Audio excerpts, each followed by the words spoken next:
नमस्ते, मैं हूँ इशिता और मेरे YouTube चैनल में आप सभी का बहुत बहुत स्वागत है। अगर आप अध्यात्म में रुचि रखते हैं और ज्योतिष में रुचि रखते हैं तो इस चैनल को सब्सक्राइब करना ना भूलें और इस वीडियो को अंत तक ज़रूर देखें।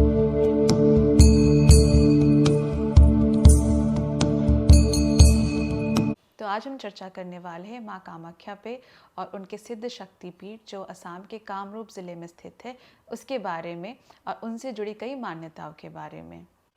अगर ये वीडियो आप पहली बार देख रहे हैं तो मैं आपसे ये आग्रह करूँगी कि आप वापस जाके मेरा एक और वीडियो जो मैंने माँ कामाख्या पे बनाया है वो पहले देखें और वो देखने के बाद जब आप ये वीडियो देखेंगे तो आपको इस वीडियो का संदर्भ समझ में आएगा। तो जैसे कि मैंने पिछले वीडियो में बताया था कि माँ कामाख्या तंत्र की देवी हैं और शक्ति तंत्र में उनका स्थान सर्वोपरि है और उनकी जो साधना है वो वामाचार पद्धति से ही होती है। पर इसका मतलब ये नहीं कि गृहस्थ उनकी पूजा अर्चना नहीं कर सकते। गृहस्थ भी उनकी पूजा अर्चना कर सकते हैं, उनके कवच का पाठ कर सकते हैं और नित्य पूजा कर सकते हैं। इससे वो उनकी साधना तो नहीं कर पाएंगे पर देवी की कृपा और अनुग्रह प्राप्ति के लिए नित्य पूजा अर्चना वो ज़रूर कर सकते हैं। तो चलिए बात करते हैं मान्यताओं के बारे में। तो ऐसा कहा जाता है कि भारत का जो उत्तर पहाड़ी इलाका है वहाँ के जो आदिवासी हैं माँ कामाख्या उन आदिवासियों की देवी है और बलि का जो विधान है वो इन्हीं से आया है और ये दो दो शब्द हैं कामाख्या और कामरूप, ये भी उनकी संथली भाषा से ही आए हैं। तो चलिए बात करते हैं एक और मान्यता के बारे में। और क्या आपको पता है कि कामदेव और कामरूप कामाख्या इन दोनों का भी संबंध है।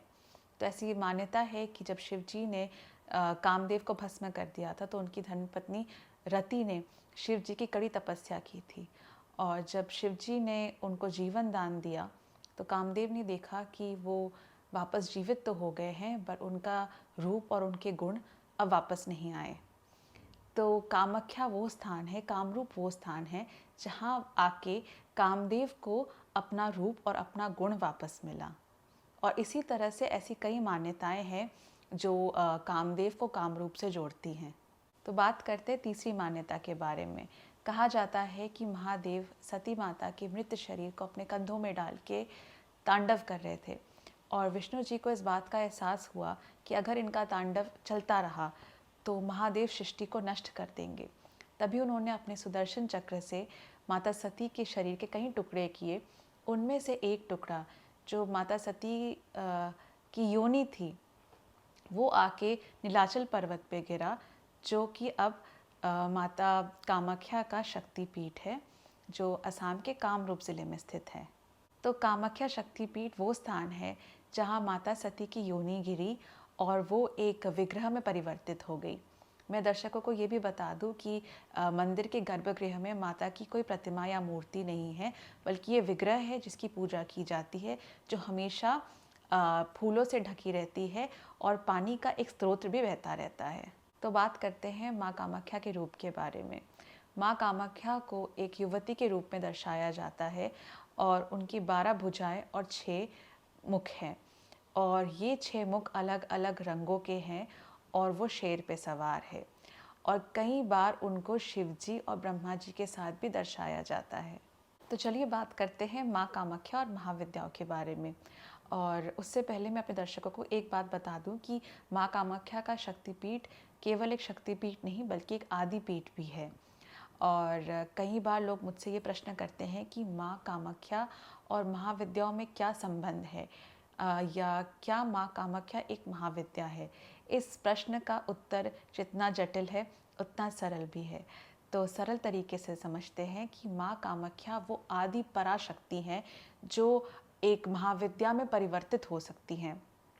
और अगर काली कुल की बात की जाए तो माँ कामाख्या कोई और नहीं बल्कि माँ काली हैं और अगर श्री कुल की बात की जाए तो माँ कामाख्या कोई और नहीं बल्कि महा त्रिपुर सुंदरी हैं। और बौद्ध धर्म में भी माँ कामाख्या की पूजा अर्चना प्रचलित है। तो चलिए इस विषय को और सरलता से समझते हैं। आप में से ऐसे कई लोग होंगे जिन्होंने महाविद्याओं के मंदिरों के दर्शन किए होंगे जैसे कि माँ तारा का तारापीठ हुआ, काली घाट। तो इन मंदिरों में आपने देखा होगा कि उन्हीं महाविद्याओं की पूजा की जाती है। और एक महाविद्या के मंदिर में एक ही महाविद्या की पूजा की जाती है और ज़्यादा से ज़्यादा बाकी महाविद्याओं के चित्र होंगे उस मंदिर में। पर कामाख्या शक्ति पीठ एक ऐसा पीठ है जहाँ माँ कामाख्या की तो पूजा अर्चना की जाती है, बल्कि उसी पीठ के आसपास उसी मंदिर स्थल में बाकी सारी महाविद्याओं के मंदिर है। और जो गर्भगृह है जहाँ माता कामाख्या की पूजा की जाती है और जहाँ उनका विग्रह है, उसी गर्भगृह में दो और महाविद्याओं की पूजा की जाती है, जो कि मातंगी हैं और माँ कमला है। तो इस बात से ये बड़ी आसानी से हम समझ सकते हैं कि जो माँ कामाख्या है वो कोई और नहीं बल्कि वो एक आदि पराशक्ति हैं, जो इनमें से किसी भी महाविद्या में परिवर्तित हो सकती हैं। तो आज के लिए बस इतना ही। अगर आपको मेरा ये वीडियो पसंद आया, इस वीडियो को ज़रूर लाइक करें।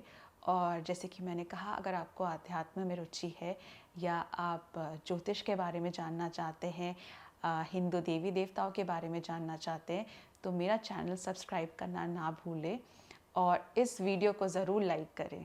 धन्यवाद।